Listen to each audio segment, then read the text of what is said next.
আজকে আমাদের এই ফেসবুকে যারা উপস্থিত হয়েছেন,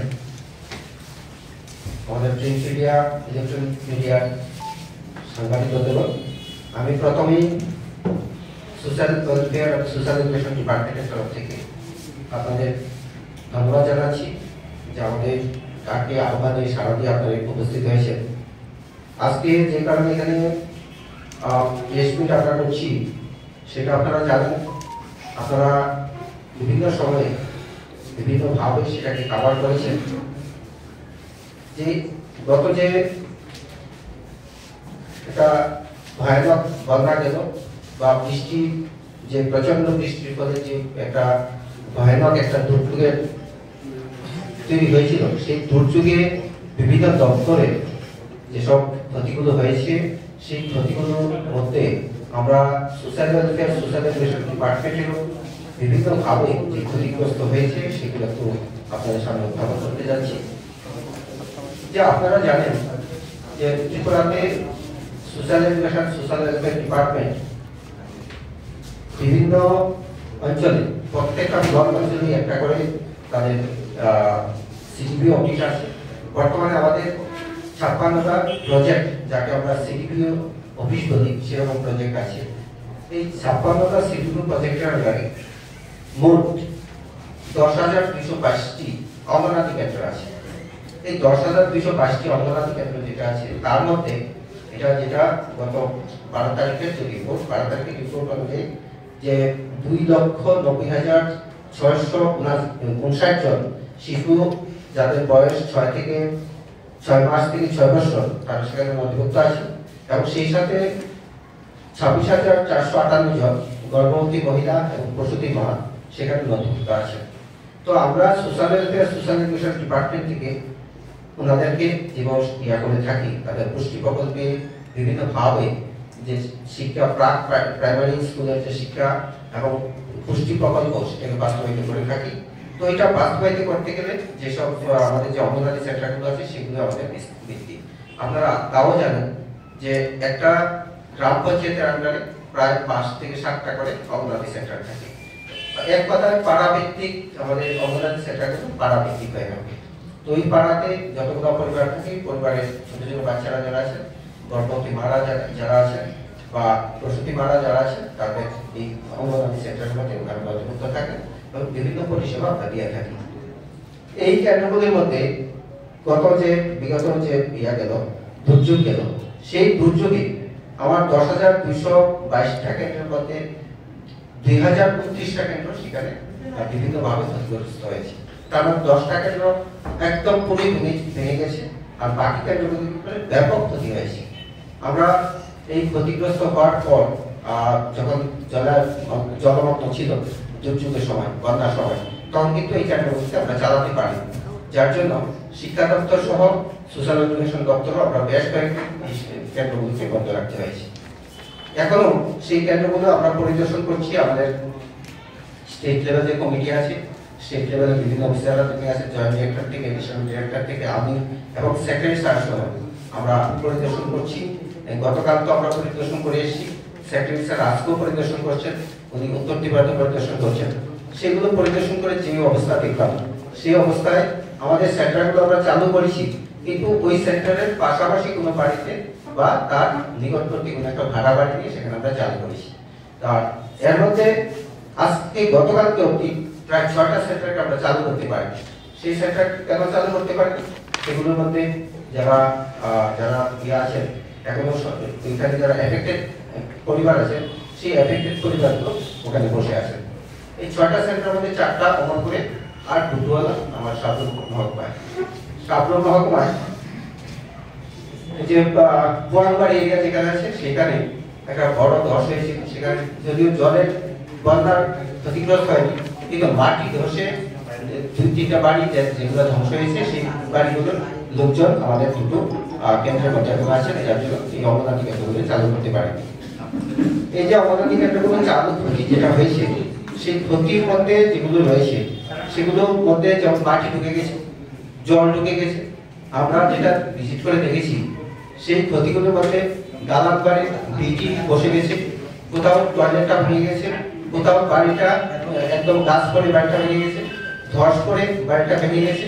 এইরকম পর্যায়ে আমাদের যে 10টা সেক্টর যেগুলো একদম সম্পূর্ণ ভেঙে গেছে সেগুলো এই টাইপের।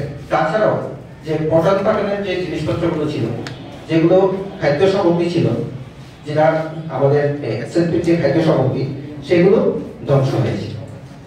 প্রায় 50 কোটি 71 লক্ষ 72 লক্ষ টাকার মতো আমাদের অ্যাসেসমেন্ট এসছে। আমরা ডিস্ট্রিক্ট ওয়াইজ যে অ্যাসেসমেন্ট আছে সেটা আমাদের রাজ্য সরকারের কাছে আমরা দিয়েছি। ডিজাস্টার ম্যানেজমেন্ট যে টিম আছে, যে ডিপার্টমেন্ট আছে, সেখানে আমরা জমা দিয়েছি। আমরা সেগুলো জমা দেওয়া হয়ে গেছে। তাছাড়া আরেকটা জিনিস যেখানে আছে সেটা এনজিও রানিটা চাইল্ড কেয়ার ইনস্টিটিউট আছে উদয়পুরের আত্মদিতে, সেটার নাম হলো আলোর দিশারি। আলোর দিশারিটা সবচেয়ে বেশি ক্ষতিগ্রস্ত হয়েছে। আমাদের যতগুলো সেন্টার ছিল তার মানে এনজিও রান চাইল্ড ইনস্টিটিউট ছিল, তার সবচেয়ে বেশি ক্ষতি হয়েছে সেটার প্রায় এটা একতলা একটা চাল টিনের চালা দেওয়া কনস্ট্রাকশন, টিনের চালা অব্দি প্রায় জল ঢুকে গিয়েছিল, যার জন্য সেখানে যে বাচ্চাগুলো ছিল তাদেরকে, যারা ছেলে বাচ্চা যারা ছিলেন, আবাসিক যারা ছিলেন 19 জন, তাদেরকে আমরা খিলপাড়াতে নিয়ে এসেছি। এবং মেয়েরা যারা আছেন প্রায় 28 জন মেয়ে ছিলেন, তো ওনাদেরকে আমরা তেপানি ওয়ান স্টপ সেন্টারে নিয়ে এসেছি। এখনো ওনাদের সেই জায়গাতে আমরা স্থানান্তরিত করতে পারিনি, যদিও সেটার পরিষ্কারের কাজ চলছে। আমরা আশা করছি খুব সহসাই তাদেরকে ওখানে স্থানান্তরিত করতে পারবো। বিশেষ করে আমরা প্রথম পর্যায়ে মেয়েদের স্থানান্তরিত করবো, যেহেতু মেয়েদের যেই জায়গাতে থাকে সেই জায়গাগুলো মোটামুটি পরিষ্কার হয়েছে। তবে এখানে একটা খুব আনন্দের দিক বা খুব একটা আশাব্যঞ্জক দিক যে বিভিন্ন এনজিও এখানে খুব সহায়তা করেছে। আপনারাও দেখেছি, আপনারা বিভিন্ন সময় সহায়তা করেছেন বিভিন্ন জায়গাতে, কিন্তু আর তাছাড়া এনজিওর তরফ থেকে খুব ভালো একটা সহায়তা তারা পেয়েছে। এখন অবধি আমাদের ডিজাস্টার রিলিফ যেটা আছে, district level disaster relief committee থেকে তাদেরকে 50টা খাট দেওয়া হয়েছে, 50টা মশারি, 50টা বিছানা সামগ্রী এগুলো দেওয়া হয়েছে। তাছাড়াও বিভিন্ন, যেমন তাদেরকে রেফ্রিজারেটর দেওয়া হয়েছে, তাদের টেলিভিশন একটা দেওয়া হয়েছে, ইনভার্টার দেওয়া হয়েছে, এবং সবচেয়ে বড় যেটা একটা চাইল্ড স্টুডেন্ট রাখতে গেলে যে ইয়ার থাকে, সিসি ক্যামেরা যেটা থাকে, এটা গতকালকে আমি যখন ভিজিট করেছি তখন দেখলাম সিসি ক্যামেরাটা একদম কাজ করছে না, যার জন্য আমরা আশা করছিলাম যে আজকে কিংবা কালকে পাঠিয়ে দেবো। যতক্ষণ পর্যন্ত সিসি ক্যামেরাটা না লাগাতে পারি ততক্ষণ সেটাকে তাদেরকে পাঠানো যাবে না। তো এই হলো আমাদের যে সোশ্যাল ওয়েলফেয়ার সোশ্যাল এডুকেশন ডিপার্টমেন্টের ক্ষয়ক্ষতির যে বিবরণ, সেটা আমি সংক্ষেপে এখানে তুলে ধরলাম। যদি আপনাদের কোনো যদি আলোচনা থাকে আমরা করতে পারি। তাছাড়া আমাদের রেজিস্টার কোঅপারেটিভ স্যার আছেন, উনিও এখানে আলোচনা করবেন। যদি আপনাদের কোনো আলোচনা থাকে কাইন্ডলি আপনারা আলোচনা রাখতে পারেন। অন্যান্য কেন্দ্রগুলির জন্য নেওয়া তাৎক্ষণিক ব্যবস্থা গ্রহণ করা হয়েছে। 2 নম্বর পয়েন্টে ফার্স্ট ডোজ। বন্যার ফলে অঙ্গনওয়াড়ি কেন্দ্রে যে ক্ষয়ক্ষতি হয়েছে তা পূরণের জন্য সামগ্রিকভাবে প্রচেষ্টা চালিয়ে দেওয়া হচ্ছে। কী প্রচেষ্টা চালিয়ে দেওয়া হচ্ছে এবং বলা হয়েছে আর্থিক অনুদান মঞ্জুরি উদ্যোগ গ্রহণ করা হয়েছে। আর্থিক অনুদান কীভাবে বা কত টাকা করে দেওয়া হবে এটা যদি একটু বলেন, কবে নাগাদ দেওয়া হবে? এখানে যেটা আছে যে বন্যার সামগ্রী যেটা আছে তাদেরকে আমরা বলেছি তারা সিডিগুদের কাছে ফান্ড দেওয়া থাকে, সেই ফান্ড দিয়ে তারা এটাকে পরিষ্কার করিয়েছেন, পরিষ্কার করিয়ে সেই সেন্টারগুলোকে চালু করার ব্যবস্থা করেছে। আর তাছাড়া যে আর্থিক মঞ্জুরি যেটা আছে, আর্থিক মঞ্জুরির ক্ষেত্রে আমরা প্রচেষ্টা চালিয়ে যাচ্ছি। যেমন এই যে অ্যামাউন্টটা যেটা আছে 50 কোটি 72 লক্ষে, সেই টাকার রিকুইশন আমরা পাঠিয়েছি গভর্নমেন্টের কাছে। এগুলোকে মেরামতি করতে হবে, আর যেগুলো ভেঙে গেছে আর এসব ভাবে এমনভাবে ভেঙেছে সেই সেন্টারগুলোতে বাচ্চাদের রাখার কোনো সুযোগ সুবিধা নেই। বাচ্চাদের রাখতে পারে সেটা রিস্কি হয়ে যাবে।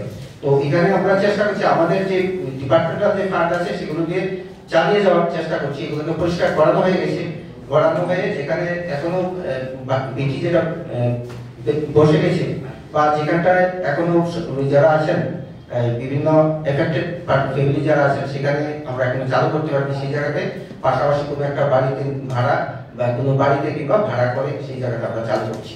তো এই প্রচেষ্টাগুলো আমরা রাখছি। আর রেশন টেকোভ রেশনের মধ্যে যারা আছে, যখন এই যে প্রোগ্রাম চলাকালীন, এই যে চলাকালীন, দুর্যোগ চলাকালীন, তখন কিন্তু আমাদের যারা অঙ্গনওয়াড়ি ওয়ার্কার ছিলেন তারা এবং তার পরবর্তী সময় যে টেকোভ রেশন যেটা নাকি দেওয়া হয়, সেই টেকোভ রেশনটা কিন্তু চালু রেখেছিলেন।